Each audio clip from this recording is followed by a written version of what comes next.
নমস্কার বন্ধুরা, ডলি রন্ধনশালায় সবাইকে স্বাগত।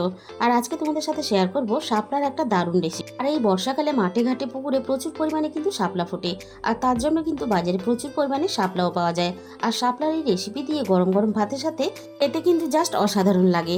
আর শাপলার এই রেসিপিটা বাড়িতে অবশ্যই একবার ট্রাই করবে শাপলা শেষ হয়ে যাওয়ার আগে। আর শাপলা কাটারও যেমন কোনো ঝামেলা নেই, তেমন কিন্তু রান্না করারও কোনো ঝামেলা নেই। আর আজকে তোমাদের সাথে আমি শাপলা দিয়ে একেবারে সহজ সরল রেসিপি শেয়ার করব।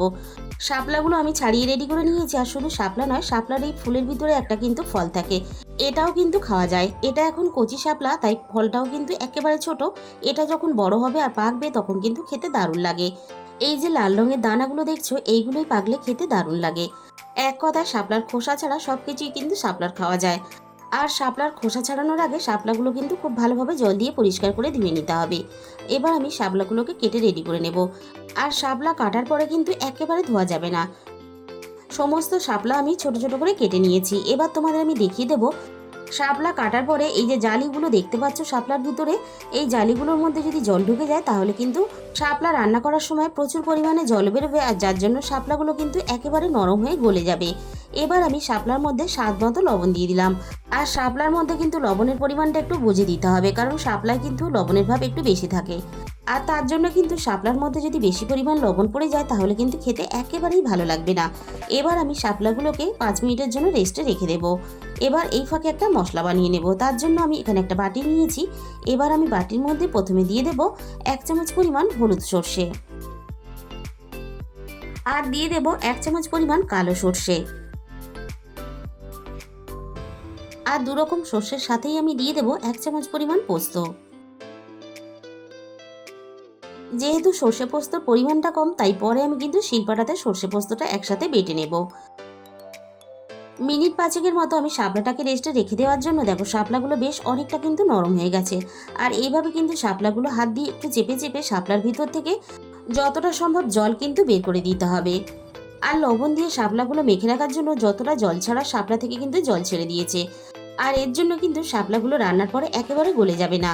শাপলাগুলো খুব ভালোভাবে সিদ্ধ হয়ে যাবে, আবার বেশ রান্নার পরে গোটাও থাকবে। এবার আমি মূল রান্নার দিকে চলে যাব। প্রথমে আমি কড়াইয়ের মধ্যে দিয়ে দিলাম 2 চামচ পরিমাণ সর্ষের তেল।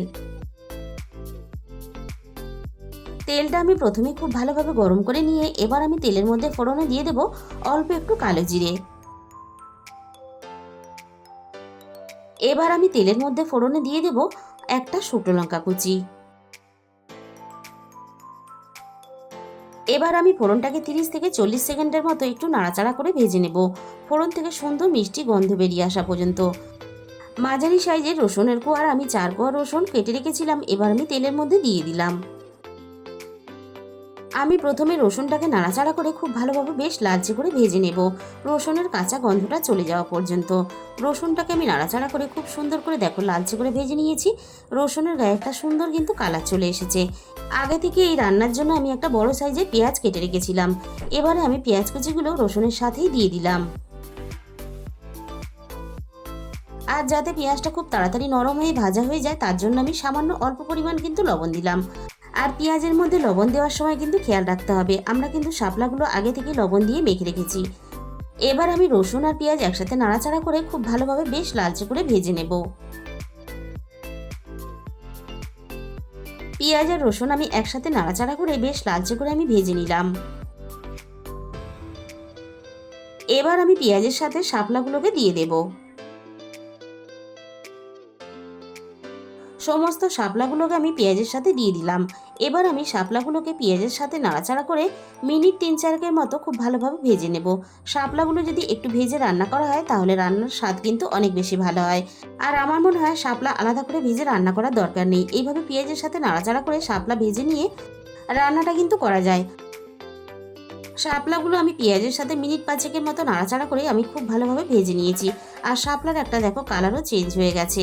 এবার আমি এখানে সামান্য অল্প পরিমাণ জল দিয়ে দিলাম, যাতে বাকি গুঁড়ো মশলাগুলো দেওয়ার সাথে সাথে পুড়ে না যায়। এবার আমি একে একে গুঁড়ো মশলাগুলো দিয়ে দেব। প্রথমে আমি দিয়ে দিলাম 1/2 চামচ পরিমাণ হলুদ গুঁড়ো, আর সাথে আমি দিয়ে দেবো 1/2 চামচ পরিমাণ ঝাল লঙ্কার গুঁড়ো। ঝালের পরিমাণটা অবশ্যই নিজেদের স্বাদ মতো ব্যবহার করবে। আর সাথে দিয়ে দিলাম আমি এখানে 1/2 চামচ পরিমাণ জিরে গুঁড়ো। আর সবসময় কিন্তু চিংড়ি বাজার থেকে কিনে আনা সম্ভব হয় না, তাই আজকে আমি তোমাদের সাথে শাপলার এই রেসিপিটা চিংড়ি ছাড়াই তোমাদের সাথে শেয়ার করব। আর শাপলা চিংড়ি দিয়ে রান্না করলেই যে খেতে শুধু ভালো হয় তা নয়, হাতের কাছে থাকা মশলা দিয়ে এইভাবে একদিন তোমরা রান্না করে খেয়ে দেখো। এইভাবে রান্না করলেও কিন্তু জাস্ট খেতে অসাধারণ লাগে। শাপলা আমি মশলার সাথে নাড়াচাড়া করে মিনিট দুয়েকের মতো খুব ভালোভাবে কষিয়ে নিয়েছি। আর রান্না থেকে খুব সুন্দরভাবে তেল ছাড়তে শুরু করে দিয়েছে। এবার আমি বেটে রাখা সর্ষে পোস্তটাকে দিয়ে দেব। আর মশলার বাটিটা ধুয়ে হাফ বাটির মতো জল আমি এখানে দিয়ে দিলাম। আর রান্নাতে আমি কিন্তু আর জল দেবো না, এই অল্প জলেই কিন্তু নাড়াচাড়া করে রান্নাটা করে নিতে হবে। খুব বেশি পরিমাণ জল দিলে তাহলে শাপলাগুলো অনেক বেশি সিদ্ধ হয়ে যাবে, আর তাহলে কিন্তু একেবারে গোটা থাকবে না। শাপলাগুলো নাড়াচাড়া করে খুব ভালোভাবে মিশিয়ে দিয়ে এবার আমি এখানে স্বাদ মতো চিনি দিয়ে দিলাম। আর শাপলার তরকারিতে অবশ্যই কিন্তু চিনি ব্যবহার করতে হবে, তা না হলে কিন্তু খেতে একেবারেই ভালো লাগবে না। আর অল্প একটু স্বাদ মতো চিনি দিলে তবেই কিন্তু স্বাদের ব্যালেন্সটা ঠিক থাকবে আর রান্নার পরে খেতে ভালো লাগবে। এবার আমি শাপলাগুলো খুব ভালোভাবে সিদ্ধ হয়ে নরম হতে দেব। মিনিট 10 মতো আমি রান্নাটা করে নিয়েছি আর শাপলা দেখো খুব ভালোভাবে সিদ্ধ হয়ে গেছে। আর একটাও শাপলা কিন্তু গলে একেবারে রান্নার সাথে মিশে যায়নি। এবার আমি রান্নার মধ্যে 1 চামচ পরিমাণ সর্ষের তেল দিয়ে দিলাম। বন্ধুরা, তোমরা যদি এইভাবে শাপলা কোনোদিন রান্না করে না খেয়ে থাকো তাহলে অবশ্যই একবার বাড়িতে ট্রাই করবে। গরম গরম ভাতের সাথে যখন মেখে খাবে জাস্ট অসাধারণ লাগবে। তাহলে বন্ধুরা, আজকের এই শাপলার রেসিপিটা ভালো লাগলে একটা ভিডিওতে লাইক করে দিও আর নিজেদের বন্ধুদের মধ্যে শেয়ার করে দিও। আর আমার চ্যানেলে যে সমস্ত নতুন বন্ধুরা এখনো পর্যন্ত আমার চ্যানেলটাকে সাবস্ক্রাইব করেনি, এরকম নতুন নতুন রেসিপি পেতে আমার চ্যানেলটাকে সাবস্ক্রাইব করে পাশে থাকা বেল আইকনটা ক্লিক করে অল করে দিও। তাহলে আমি যখনই কোনো নতুন রেসিপি আপলোড করব সবার আগে তোমার কাছে পৌঁছে যাবে। আর তার সাথে সাথে আমার চ্যানেলটাকে হাইপ করে দিও, যাতে আমি তোমাদের সাথে আরও নতুন নতুন রেসিপি শেয়ার করতে পারি। আর তোমাদের মূল্যবান সময় দিয়ে আমার এই রেসিপিটা এতক্ষণ সময় ধরে দেখার জন্য তোমাদের সবাইকে অসংখ্য ধন্যবাদ। আজকে তাহলে এই পর্যন্ত, দেখা হবে অন্য কোনো নতুন রেসিপির সাথে।